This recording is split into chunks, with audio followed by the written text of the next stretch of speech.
Yeah, so he's behind you right here. Yeah, in the moment it felt like so strange because all of a sudden it felt like my brakes were put on. Yo, what's up, everybody? Welcome back. Stage 3 of Tour of America's Dairyland. This is Grafton. And let me just first start off by apologizing for the voice. I ended up getting COVID, and this is what you're going to have to deal with. This is the voice you're going to have to deal with for this video. Apologies. But let's just dive into this race because it was an exciting one. Grafton, super fun, flowy course, really fast on a really hot day, which makes the course even faster. And I'm going to hit the ground running here because in case you missed the first couple of stages of Toad, I was tail gunning, and that was not it. That was not the ticket. I got caught up in a crash. I got caught behind a split. So I'm going to be pretty active here. This is when the first few laps of the race to move up. And I'm going to point out some areas where you can find easy ways to move up, easy wins like I just did right there. And literally like a couple hundred meters later, another win. Every time the group bunches up like this, always be looking for opportunities to stay on the power. So that's what I'm doing. Everybody coasting, not me. I did a little surge there to like 400 watts, made up a ton of ground. These are wide roads. You can get away with it.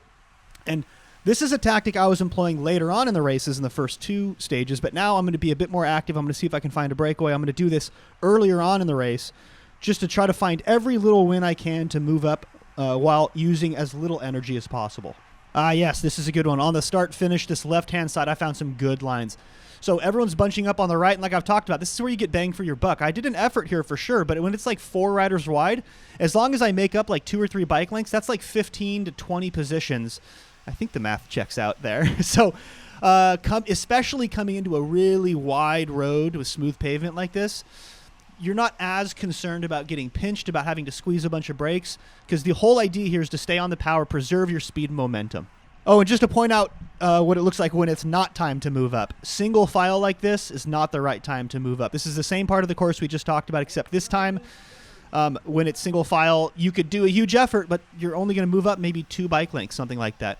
Next lap, and you guessed it, it's more bunched up. I'm carrying speed, just stay on the power. I'm seeing that gap. I found this really good line on the left, and I think I'm just going to keep riding. I should keep riding right here. Yeah, a couple more pedal strokes before it closes.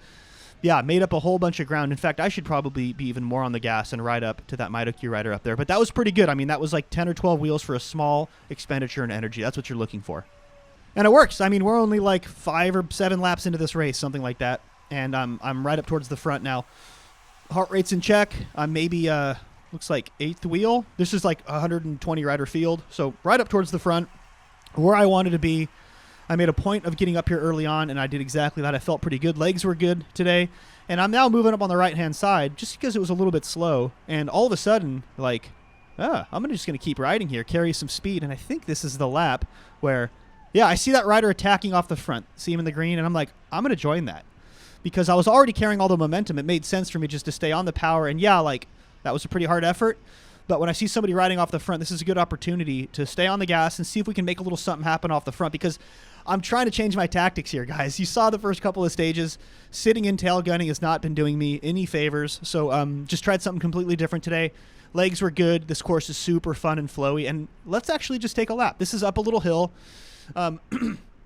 Getting the first right line through these corners is so important. Like you can see, you don't have to touch brakes. You don't even have to stop pedaling through any of these corners. And I'm not going to do that. I'm also not going to ride super hard because if we look back, the gap's already been shut down. I think there were some little gaps forming, but doesn't look like this one is going to make it for a breakaway. But I just want to stay in good position. So I'm going to ride about threshold here, maybe a little bit under threshold, kind of sweet spot, just to maintain good position. Notice how I protected the inside right there. I didn't want somebody to come on the inside. I just kind of want to stay on the front as long as possible because I'm riding at a very sustainable pace here, and I'm doing it very efficiently because I'm taking choice lines through corners, and I'm staying very consistent and efficient on the power. And I did stay up there for a while, but eventually I started drifting back, just trying to get myself back into good position. I felt like it was easier to ride up towards the front. So again, looking for these opportunities where it's bunched up and people are coasting. If both of those things are happening at the same time, get on the power, stay on the power, and pass 20 riders, 30 riders. Like that might have even been 40 riders like I just did. Like that was such a big win, and that's what you're looking for. Is the field bunched up? Are people not pedaling? That is a very, very good moment to move up and to do it very efficiently without spiking too much power and elevating your heart rate too high, which is really important on a really hot day like this. And again, kind of coming up the hill here after corners 1 and 2, looking for opportunities. Not as good as the last one, I'll give you that, but I was motivated to get back into position. Heart rate's 153. It's very chill. And just finding gaps, opportunities where you can, right there through that corner, like another big win. I barely even used any power through that corner, made up a few more wheels. So gaps, opportunities like that present themselves. You have to capitalize on them. And again, my favorite line, God, I remember this being so good. I did this probably another 4 or 5 times that I'm not showing. Just on the left here, on the start-finish straightaway, if you can carry the speed, which I'm doing right here, 36 miles an hour, I'm not even pedaling, 0 watts, but if you can find the gaps, I think it's through here. Yeah, these first 2 corners aren't even really corners. They're so chill. It's so wide. Still not even pedaling. I'm recovering and I'm passing riders. That's the dream situation. And if you can carry your speed into the bottom of this hill, still going 30 miles an hour into the bottom of this hill, don't have to go too crazy. And just, again, the name of the game, stay off the brakes. At all possible, if you can stay off the brakes, that is ideal, and have a consistent power throughout. So I think I'm just going to continue riding on the left-hand side here. And if I can win this left-hander and make a few more passes here, I mean, my heart rate went up a couple of beats per minute, and I made up 20, 30 wheels in the last half a lap. Heart rates come down, and I think this is a preem lap. They called a preem. I'm in pretty good position, and I improve it right here. Another good opportunity is when somebody's moving up, and you can get in their draft like I'm doing right here. Now I am like 5th wheel, something like that. There's a couple of riders off the front. I think it was like a $200 preem. It was a pretty juicy one. That is a preem, in case you don't know, is a race within the race. What they do is they call winner of the next lap gets $200. And so I do almost like a sprint effort here because I don't want to drag anybody else with me. I want to join this group off the front. A, if I can snag a preem, that would be cool. And then B, potential late race breakaway. You never know. We're inside of 20 kilometers to go. Stranger things have happened. I'm trying something new. Like I said, tail gunning hasn't been working. So I'm looking around here. Heart rate's a bit elevated. I did a pretty hard effort right there.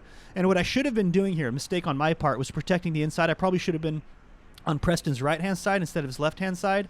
And that would have given me a better line through this final corner. Instead, I just kind of get boxed out on the outside.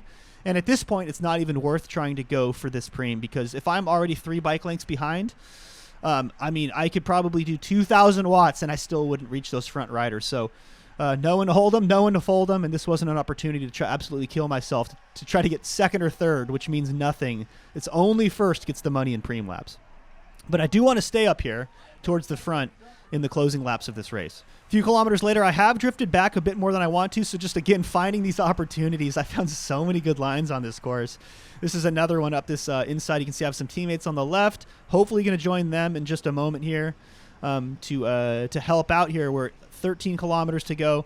Just that's like 10 laps to go in this race. We're getting down to the closing moments here. It's important to maintain good position behind all these lead-out riders.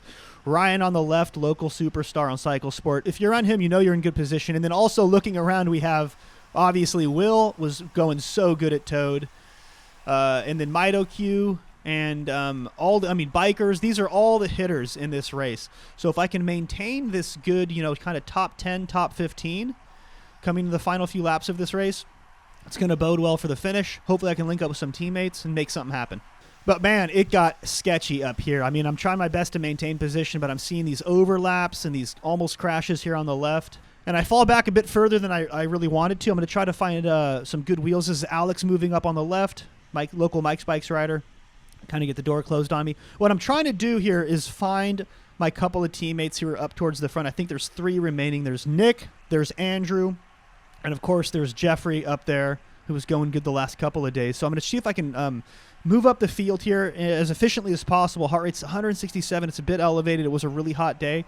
And I can see them up the road. If we zoom in, I can see my teammates up the road. So if I can just close down these extra few couple of bike lengths, link up with my teammates, hopefully we can help each other out towards the front. And it got sketchy up here in the front group in the final couple laps. I'm not going to lie. It got pretty sketch. Heart rate's still in check. Like, I still have more to give physically. My fitness is as good as it's ever been. But the one thing that's missing, and probably a lot of this has to do with the crash that happened a couple of days before this, is the nerves, the cojones, the balls to be in this front group. And once I saw this Empire Rider stuff it, that switch got flipped in my brain. I didn't have the fight in me. I didn't have that dog in me anymore. But you know who did have that dog in him? That is Jeffrey, my teammate, Jam and Ginger. Good to have you on, buddy.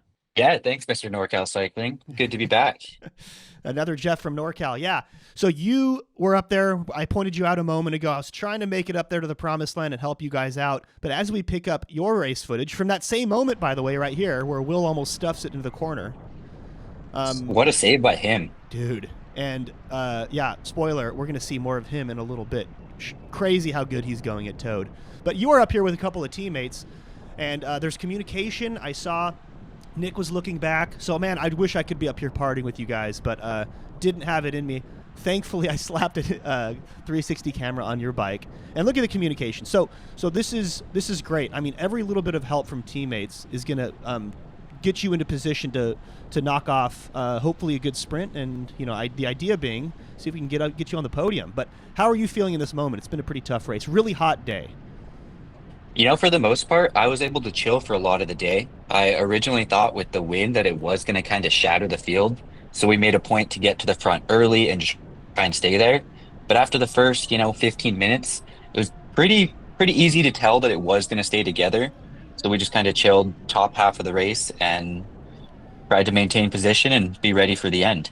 And we're going to talk about some tips and tricks here on how to save energy when you're going over 30 miles an hour, because there is a craft to it, and it takes practice.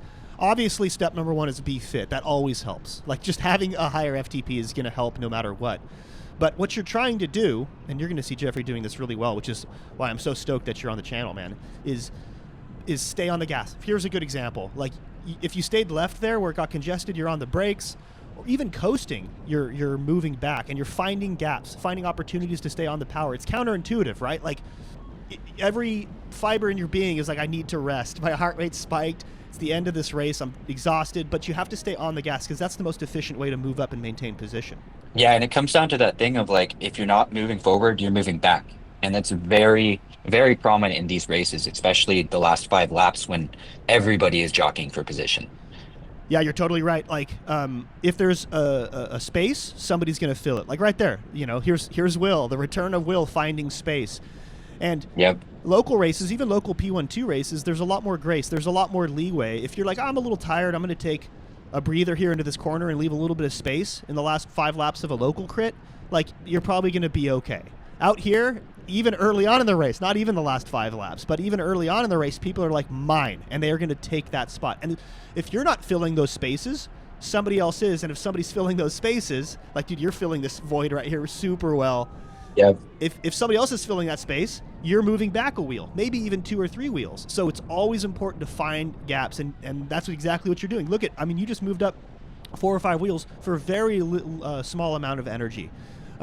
Teammates got you in a position, and now I feel like from this point, I don't think we're going to see any more teammates. It's just a bunch of world-class crit racers, their lead-out guys, and you, Jeffrey. How you feeling, man? Yeah, I'm feeling pretty good at this point, trying to fight for wheels. And it's like, at this point in the race, it's so important to make sure that you're aware of your surroundings, because there's always people, like you've said, trying to move up, shoot every little gap. So it's just, if you can close the door without getting the door closed on you, that's kind of the way to do it here. And like we just saw a second ago, if we rewind just for a moment, I want you to pay attention to this rider in the black over here. And like, this is what we're talking about. Riders will do a lot, will take a lot of risks to find gaps and to maintain position. So just like head on a swivel, protect the front wheel to avoid stuff like that. And just fingers, like you can see your fingers. Another cool thing about the 360 camera, you can see your fingers on the brakes. Like, you are ready at a moment's notice to scrub speed if somebody's doing something a little bit crazy, because unfortunately at this level of racing, the margin of error is razor thin, and the consequences are pretty dire when you're wearing Lycra going 30 miles an hour over asphalt. Yep. But tell me, are there certain wheels that you're looking out for? Are there, like, if you see, for example, one of the top sprinters moving up, you're going to try your best to follow that, or even a lead out from another team like that. Those are always opportunities to move up. Yeah. Completely. You're always scanning the wheels of who's in front of you, trying to choose a good one. And at this point, we're 3 days into Toad, so you kind of have an idea of who the top guys are, who can fight for wheels. And right here, you can see I'm following Preston I, yes, who had some really good days there, and he's a good wheel to follow. floating through these gaps so effortless. I mean, we're talking about it like it's easy. It's really not. You're making it look easy in this footage, but you're demonstrating exactly what you should be doing in the last couple of laps. Now we're 2 laps to go, I believe. Shout out to Alex here, local boy on Mike's Bikes, who's been on a tear. He's up here as well. Will back up here in good position also. So yeah, finding gaps in the gutter there. I wish we had your heart rate. Are you feeling pretty tapped at this point? We're 2 kilometers to go. I guarantee I am. It always seemed like the final 10 laps at each of these races were pretty pinned the entire time. Bouncing, maybe not quite at max, but you're definitely above threshold at this point. Yeah, even in the draft, which is just a testament to how strong some of these lead outs are. And you're going to find this line on the left, I think, right here, a big old right crash. There. Yeah, actually, let's take a look at that one more time. Key moment in the race. All right, so we're a lap and a half to go, and as we just kind of play through right here in slow-mo, big crash up here, maybe fifth wheel, right towards the front, and you find this gap on the left. Not only are you not on the brakes, you are continuing to stay up at like 600-700 watts and just come flying past these riders who are held up by the crash. And, part of me wants to say that you got lucky, and you did. But like, and I did. I fully did. I'll do a callback to what Will said. The better you are, the luckier you get, which is, I love that line. Because you put yourself in good position to experience that opportunity of luck, to be honest. I mean, if you were back where I was, like, you're held up by this crash and you're on the brakes, but you gave yourself this opportunity for an out because you were in good position. The other thing I want to talk about real quick, and then I promise we'll keep going here, is you are also prepared for things to go real bad. Your fingers are on the hoods because Backstead here in the black, he could have done that thing he did a few laps ago and just like nope and swing all the way to the left and completely slam you into this tree. And you were prepared for that. He didn't do it. So you're able to get past that crash into this front bubble of like, I don't even know, 8 riders that were unaffected by the crash. And at this point, dude, I'm looking at this. I'm like, you might win this race, Jeff. Like, it looks so good. Help me hear my voice. The positioning, the positioning probably couldn't have been better with 1,500 meters to go. I mean, we're going to go sweep into that final corner right here and hit 1 to go. And I'm floating, top 10. I mean, you really can't ask for much more than that. On the national champs wheel there, Lucas, 2 wheels ahead of you. I mean, obviously, he's the national crit champion. He's going to have a good result, almost certainly top 5. That's a good wheel to follow. Now, all these riders who were held up by the crash, potentially, as we come through 1 lap to go, bell lap, potentially, Will, the man who won't die, potentially he's more back. tired.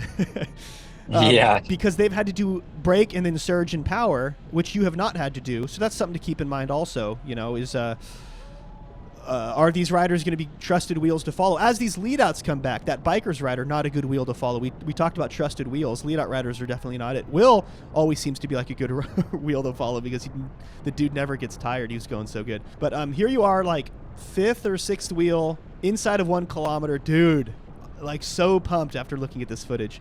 But shit's about to go down right here. Will's about to get sendy with this inside line, and you just barely get gapped off and allows Lucas to kind of pinch you off right here. But your position's still wonderful. How are you feeling? I'm still feeling good right there, fighting for position, and something just happens right there. What was that? Can we watch that again?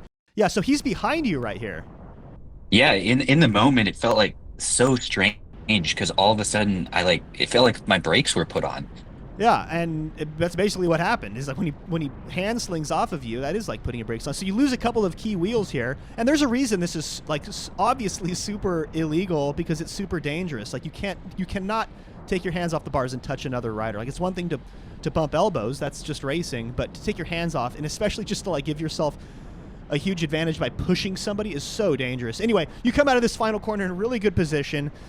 Knock off 1,300 watts, which is over 20 watts per kilogram, but not good enough, unfortunately, because of the class of sprinter out here, these riders getting away from you. And unfortunately, it looks like you are just completely out of steam. That is a long sprint to the finish. You lose a few wheels, but where'd you end up, like almost top 20, yeah? Yeah, 21st. Best day of Toad, but it's just so hard fighting for the top bit there.